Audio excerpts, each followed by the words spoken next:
Salut les décrypteurs, j'espère que tu vas bien. En parlant avec un de mes amis, il m'a posé la question suivante. Qu'est-ce qu'on fait quand on rencontre une personne pour la première fois? Et là, c'est là où j'ai eu une épiphanie. Je viens d'avoir un pif de génie. Je pense que tu veux dire une épiphanie.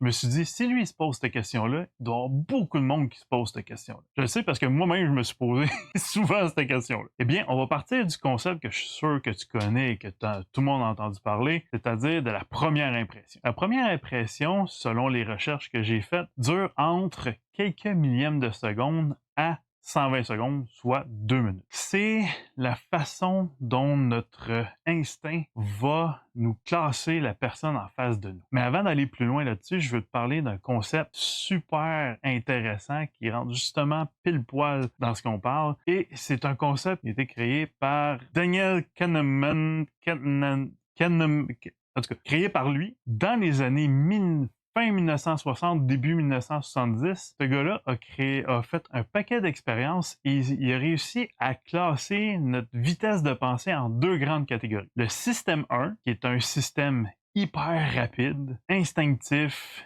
basé sur les émotions. Il fait beaucoup d'erreurs. C'est entre autres dans cette catégorie-là ou dans ce système-là que les biais cognitifs apparaissent. Et tu as le système 2, qui lui est un système beaucoup plus lent, logique, posé, qui demande des efforts. Tandis que le système 1, il est sans effort, il se fait comme ça. Pourquoi je te parle de ça? C'est parce que quand on rentre dans la première impression, c'est le système 1 qui est activé. Et qu'est-ce que notre cerveau va faire quand on rencontre la personne la première fois? Eh bien, il va placer les gens dans une catégorie quelconque et à partir de là, tout le rapport, toute notre discussion, toute notre façon d'interagir avec cette personne-là va être teintée de cette catégorie-là. Avec les recherches que j'ai faites et en parlant avec les gens et à l'expérience que j'ai, je suis venu à avoir 4 grandes catégories. Il y en a un peu plus que ça, mais il y en a vraiment 4 principales que c'est majoritairement dans un de ces cas-là que tu vas être classé ou que tu vas classer la personne.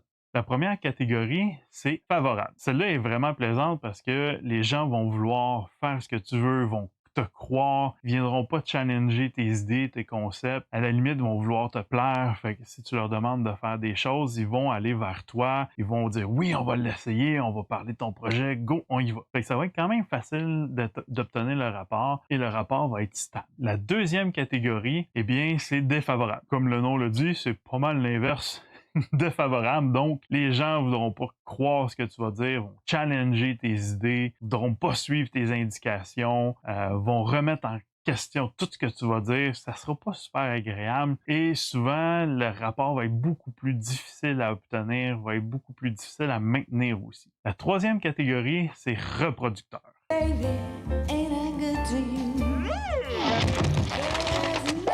Celle-là est pas mal comme le favorable, sauf que la manière que ça va se passer au niveau de ton cerveau, c'est aussi au niveau des hormones que ça va jouer. Et là, ton cerveau va prendre une décision super rapidement. Il va dire « Hey, cette personne-là en face de moi est un bon mix pour faire valoriser mes gènes et si on se reproduit, on va avoir une progéniture solide. » C'est vraiment très homme des cavernes comme façon de penser, mais c'est quand même comme ça que ça se passe. Qu'est-ce qui va arriver à ce moment-là? Eh bien, les gens vont vouloir comme dans Favorable, te suivre, écouter ce que tu vas dire, même te plaire, te séduire encore plus que dans Favorable. Ils vont aucunement remettre en question ce que tu vas dire parce que justement, ils veulent te plaire. Et la dernière catégorie, indifférent. Donc, comme le nom le dit, c'est indifférent. Donc, ce que tu vas dire, ce que tu vas faire, ça va faire ni chaud ni froid à la personne en face de toi. Ça va carrément la laisser, ce que j'appelle pH7. En chimie, ceux qui connaissent la chimie vont comprendre pourquoi.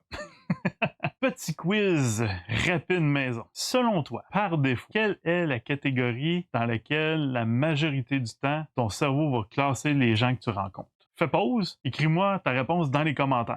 Roulement de tambour. Eh bien, la réponse, c'est indifférent. Là, je suis sûr qu'il y en a qui se disent, mais non, c'est pas vrai. Mais je te pose la question suivante. Pense juste à la dernière fois que tu es allé au centre d'achat ou au magasin. Combien de personnes t'as croisé? Combien de personnes tu te rappelles d'avoir croisé? Et quand tu as parlé avec la caissière, que tu te souviens de son nom, de quoi qu'elle portait, ses ongles, comment ils étaient faits? Probablement pas. Donc, tu l'as classé dans la catégorie indifférent. Maintenant, en sachant ça, que fait le cerveau pour nous classer dans l'une de ces catégories-là ou que nous, on classe la personne dans l'une de ces catégories-là? Eh bien, c'est là où le système 1 que je te parlais tantôt rentre en ligne de compte. Lui qui prend une décision hyper rapidement, qui fait des liens hyper rapides basés sur les émotions, c'est là où ça embarque. Par exemple, tu es quelqu'un qui n'aime pas les gens avec une longue barbe parce que ça te fait penser à des djihadistes extrémistes, par exemple. Ben, à ce moment-là, moi, je vais tomber dans une catégorie complètement défavorable envers toi parce que d'instinct, ton cerveau va faire un lien avec ma barbe longue, les djihadistes, c'est pas le fun.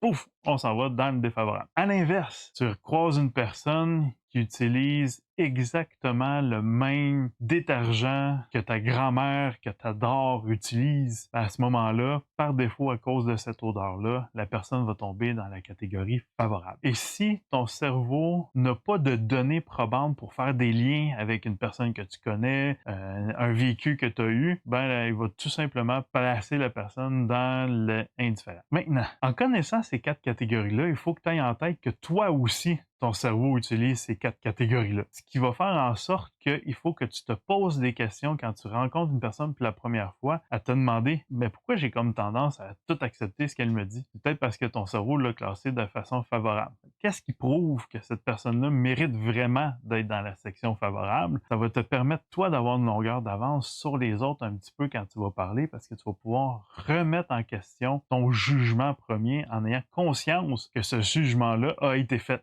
Ça a l'air un peu bizarre, mais ça change vraiment beaucoup la donne. Par exemple, si je parle pour moi, je sais très bien que si je rencontre une personne qui est en veston-cravate dans un contexte où c'est une vente que la personne veut me faire, d'emblée, il va tomber dans des favorables. Parce que pour moi, ces gens-là vont essayer de me bullshiter puis vont essayer de me pousser à acheter des choses ou prendre des produits que j'ai pas de besoin. Par contre, en ayant conscience de ça, ça me permet, moi, de me remettre en question de mon première impression et de me dire, est-ce que cette personne-là mérite vraiment d'être dans défavorable ou elle devrait être dans favorable? Et qu'est-ce qui me prouve qu'elle devrait être dans un par rapport à l'autre? Bref, c'est un super outil à avoir sur soi et en avoir conscience surtout parce que ça te permet, toi, d'interagir et de modifier ta perception des autres, ce qui est vraiment un gros avantage et super intéressant. Maintenant, quand on est classé dans une de ces catégories-là, idéalement la favorable, involontairement le reproducteur, mais dans certains cas, ça va arriver qu'on va être dans défavorable ou dans indifférent. En fait, dans la majorité des cas, ça va être indifférent. Qu'est-ce qu'on peut faire pour nous permettre de passer d'une catégorie à l'autre? Il y a quelques techniques qui existent. Il y en a une qui s'appelle le circomplexe de Pointer. Si jamais ça t'intéresse de savoir c'est quoi le circomplexe de Pointer, écris-le dans les commentaires, puis je ferai une vidéo par rapport à cette technique-là. C'est vraiment un gros plus à connaître et à avoir dans son arsenal. C'est un super outil à avoir. Mais celle que je voulais te parler est une qui a été créée par Mark Bowden, qui est un analyste comportemental anglais, mais qui vit, je crois, en Ontario, si je me trompe pas. Et honnêtement, au début, j'étais vraiment pas convaincu que ça fonctionnait. Pas du tout. Mais j'en ai parlé à plusieurs personnes, je l'ai enseigné dans certains contextes et je leur ai demandé de me faire un retour là-dessus pour voir c'était quoi leur impression. Et étonnamment, toute leur réponse était wow, ça change vraiment beaucoup la donne. Et après l'avoir essayé plusieurs fois moi-même, je dois admettre que ça change vraiment beaucoup la donne. Qu'est-ce que c'est? Ce concept-là, appelons-le comme ça, eh bien, c'est le concept des 3 plans. Selon Mark Bowden, il existe plusieurs plans, mais il y en a 3 principales qui vont influencer grandement la perception que la personne va avoir de toi. Pourquoi? Parce que ça va venir jouer sur ton thème de voix, sur ton rythme cardiaque et sur ton débit de parole. C'est quoi les 3 grands plans? Eh bien, le premier plan, c'est le plan de la nonchalance.